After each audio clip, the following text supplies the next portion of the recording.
ये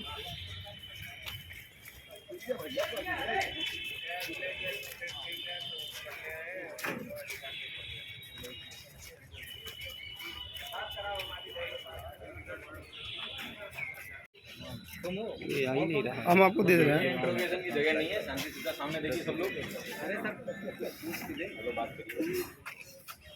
नहीं सही है।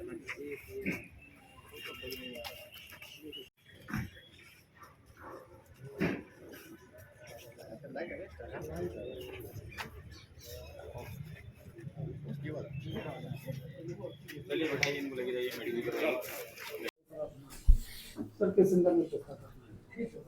देखिए, जनपद गोरखपुर में प्रशासन, पुलिस और स्वास्थ्य विभाग द्वारा एक अभियान चलाया जा रहा है, जिसमें विशेष रूप से जो पेशेंट्स यहाँ पर मेडिकल कॉलेज में इलाज के लिए आते हैं, उसको वहाँ पर इलाज की सुविधा मिलने से पहले ही बरगला करके अपने झांसे में लेकर के प्राइवेट एम्बुलेंसेस के माध्यम से ऐसे हॉस्पिटल्स में कुछ दलालों द्वारा शिफ्ट किया जाता है, जहां पर ना तो उनको प्रॉपर चिकित्सीय इलाज मिलता है और इसके साथ साथ उनसे भारी रकम भी वसूल ली जाती है। ऐसे भी हॉस्पिटल्स इस तरह के संचालित हो रहे हैं, जिसमें या तो जिस डॉक्टर के नाम से वो रजिस्टर्ड है, वो डॉक्टर वहां पर खुद ना रह करके वहां पर जो इलाज किया जाता है वो अप्रशिक्षित लोगों द्वारा किया जाता है, या फिर जिस डॉक्टर के नाम से रजिस्टर्ड था वो पहले ही हॉस्पिटल को छोड़ के चले गए हैं।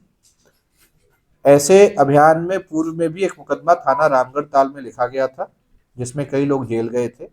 इसी क्रम में 18 तारीख को सूचना के आधार पर जो सीएमओ है और उनकी टीम द्वारा थाना चिलवाताल क्षेत्र में यूनिवर्सल हॉस्पिटल के नाम से एक रेड किया गया। वहां पर भी इसी तरह की स्थिति पाई गई कि बीआरडी मेडिकल कॉलेज से आए हुए मरीज वहां भर्ती थे। इस हॉस्पिटल का रजिस्ट्रेशन जिस डॉक्टर के नाम पे था, वो 4 महीने पहले ही लिखित रूप से इस हॉस्पिटल को छोड़ के जा चुके हैं।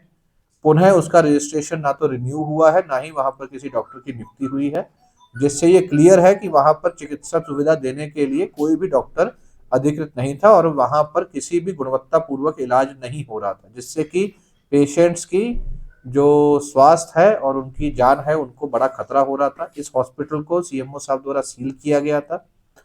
इस संबंध में उनके द्वारा थाना चिलवाताल पर एक मुकदमा पंजीकृत कराया गया है, जिसमें हॉस्पिटल संचालक के साथ साथ जिन दलालों द्वारा पेशेंट्स यहाँ पर शिफ्ट किए जाते हैं उनको भी नामजद किया गया, और साथ ही साथ कुछ ऐसे वहाँ पर बीआरडी में कर्मचारी हैं जैसे वार्ड बॉयज हैं, उनको भी नामित किया गया है। इस संबंध में पुलिस की इन्वेस्टिगेशन में टोटल 7 लोग अरेस्ट हुए हैं, जो इस पूरे गैंग के मेंबर है।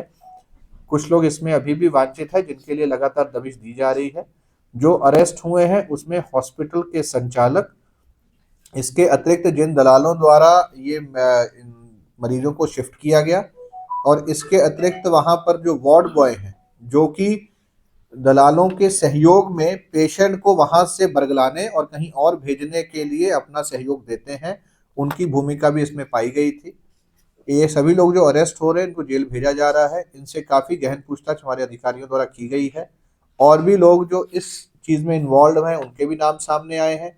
साथ ही साथ और जो बीआरडी मेडिकल कॉलेज में जो वहाँ पर संविदा या अन्य चीज़ों में लोग नियुक्त हैं, जो कि या तो अपनी जिम्मेदारी को नहीं निभा रहे हैं या फिर ऐसे दलालों का साथ दे रहे हैं, उनके नाम भी सामने आए हैं।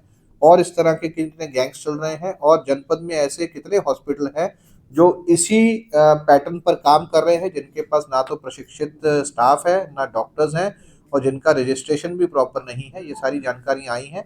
आगे चल के ये अभियान इसी तरह से जारी रहेगा। इनके ऊपर मुकदमा लिख के जेल भेजा जा रहा है, और आगे चल के इसमें गैंगस्टर की भी कार्रवाई की जाएगी। सर, एक सवाल ये कि अभी पुलिस के रडार में कितने ऐसे अस्पताल हैं? दूसरा, ये अलग-अलग घटनाओं में जो ये इन्वॉल्व रहते हैं, क्या हर घटनाओं में कुछ जो लोग हैं उनका आपस में तालमेल है? आपस में देखिए, ऐसे कई लोग वहां पर पूर्व से काम कर रहे थे, पहले भी ऐसी कार्रवाइयां हुई थी। अब जब सूचना हमारे पास प्राप्त हो रही है तो ऐसे कई लोगों के नाम सामने आए हैं। दर्जन भर हॉस्पिटल ऐसे हैं जो पूर्व में किसी और नाम से संचालित हो रहे थे, रजिस्ट्रेशन ना होने की वजह से बंद हुए, फिर नाम चेंज करके संचालित होने लगे हैं।